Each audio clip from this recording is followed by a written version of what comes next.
Pemirsa, kasus pembunuhan sadis menimpa seorang wanita anggota koperasi PNM Mekar di Kabupaten 50 Kota Padang, Sumatera Barat.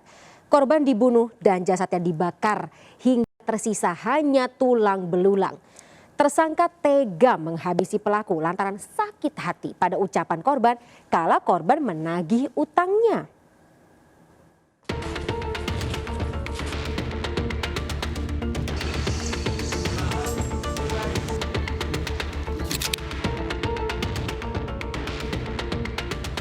Sungguh naas nasib Feni Ria Andriani, anggota koperasi PNM Mekar di Kabupaten 50 Kota Padang, Sumatera Barat. Niatnya menagih hutang kepada nasabahnya justru berakhir kehilangan nyawa. Mirisnya jasad ibu rumah tangga berusia 40 tahun ini hangus dibakar hingga tersisa tulang belulang. Peristiwa memilukan ini terjadi pada 26 Juni 2024. Saat itu Feni dinyatakan hilang oleh keluarganya. Kejadian bermula pada 26 Juni 2024, di mana korban mendatangi rumah pelaku untuk membicarakan mengenai hutang pelaku sebesar 10 juta rupiah. Ternyata ada ucapan korban yang menyinggung perasaan pelaku, salah satunya korban menyebut kata gila. Pelaku pun menganiaya korban menggunakan gagang cangkul hingga korban tak sadarkan diri dan bersimbah darah. Panik lantaran korban tak juga sadarkan diri. Pelaku yang merupakan pasangan suami istri ini pun langsung mencari karung dan memasukkan jasad korban. Jenazah korban yang sudah terbungkus karung dibawa pelaku ke tempat pembuangan sampah.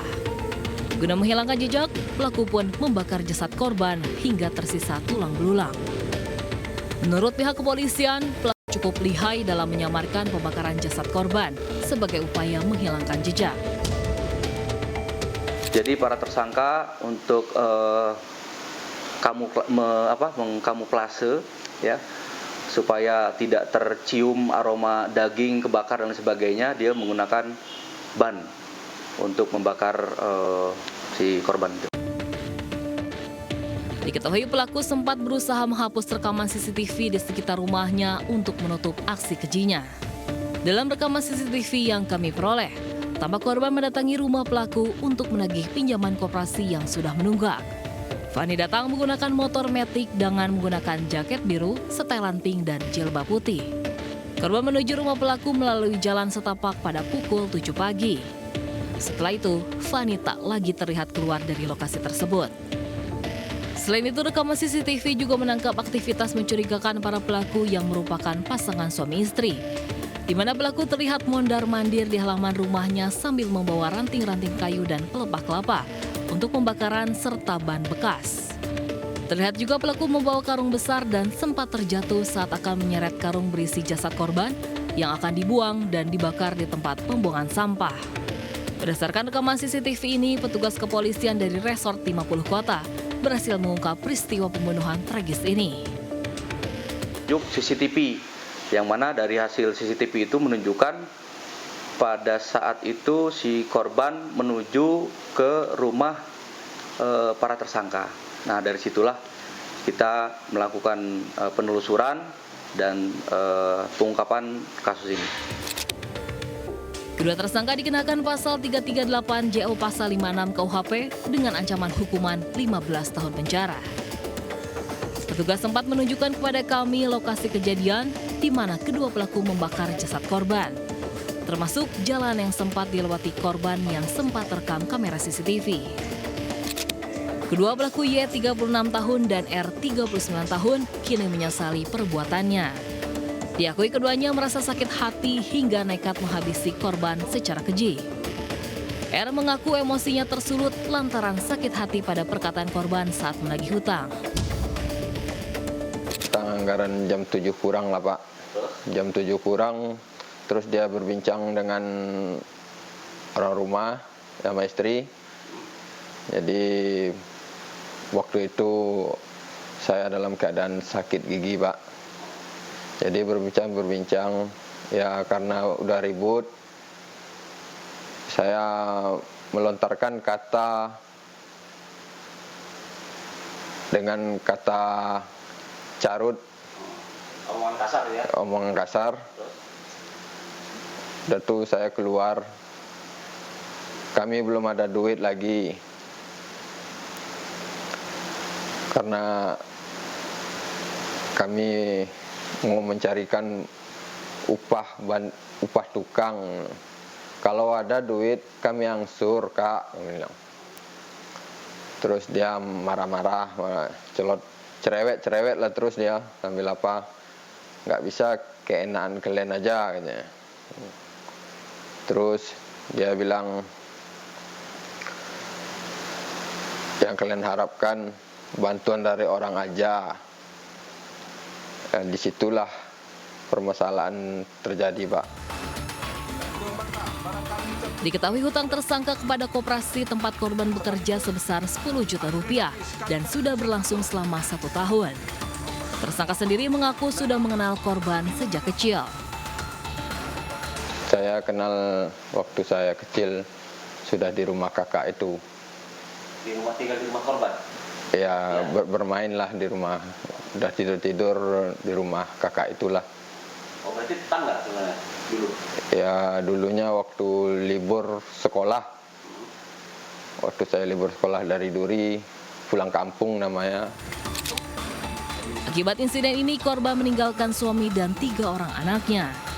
Keluarga berharap pelaku dihukum dengan hukuman maksimal.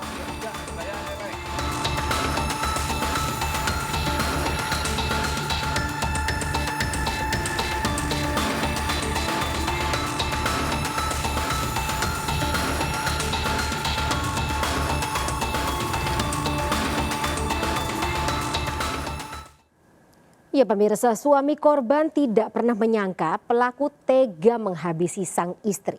Terlebih tersangka merupakan teman bermain adik korban semasa kecil. Kini korban meninggalkan suami dan 3 orang anaknya. Keluarga korban sendiri berharap pelaku bisa dihukum seberat-beratnya.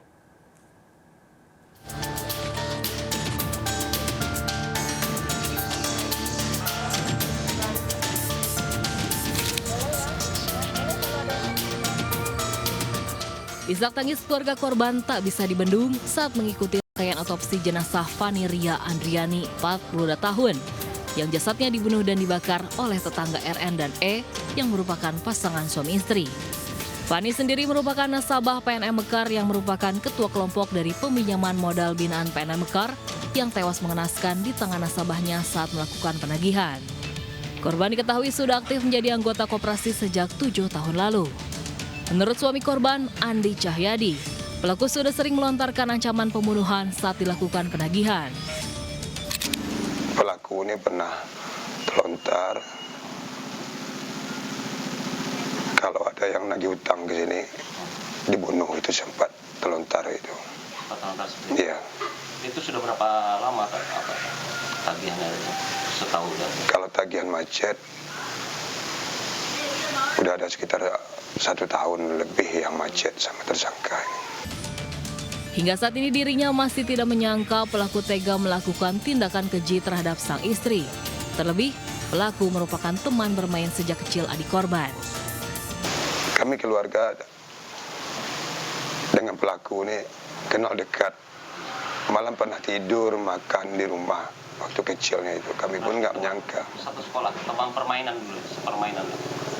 Iya, teman permainan sama adik korban ini. Harapan kami ya kalau hukuman maksimal lah untuk pelaku ini. Terkait maraknya kasus pembunuhan berlatar belakang penagihan hutang, kriminolog Universitas Budi Luhur Luki Nur Hadianto mengatakan, menilai sistem penagihan hutang saat ini melebar tidak lagi antara pihak pertama, yakni nasabah, dan pihak kedua, yakni institusi peminjam uang, tapi ikut melibatkan pihak ketiga, yakni penagih hutang. Akibatnya tak jarang terjadi gesekan antara pihak nasabah dan pihak penagih. Karena itu menurutnya sudah saatnya institusi peminjam uang membuat aturan yang lebih ketat guna melindungi kedua pihak. Sehingga dalam konteks ini strategi yang bisa dilakukan adalah yang pertama tentu mereka harus bisa mengenali situasi dan kemudian bisa memiliki surat tugas yang resmi dari instansi tersebut. Yang kedua adalah bagaimana kemudian pinjaman itu ada legalitasnya saat kemudian itu hanya sekedar yang bersifat online terus kemudian hanya standar-standar yang pemenuhannya itu sangat mudah sekali, itu seringkali lalai terhadap administrasinya. Yang ketiga, tentu mereka harus bisa mempersiapkan diri secara lebih matang dan berkoordinasi dengan aparat penegak hukum setempat agar kemudian dalam konteks peminjaman itu mereka bisa tepat sasaran. Maraknya kasus kekerasan berujung pembunuhan berbasis penagihan hutang. Sudah saatnya dibuat aturan jelas terkait mekanisme penagihan yang resmi. Pihak peminjam hendaknya patuh pada aturan hutang piutang agar tidak terjadi kasus serupa di kemudian hari. Dari 50 Kota Padang, Sumatera Barat, Agung Selistio, iNews melaporkan.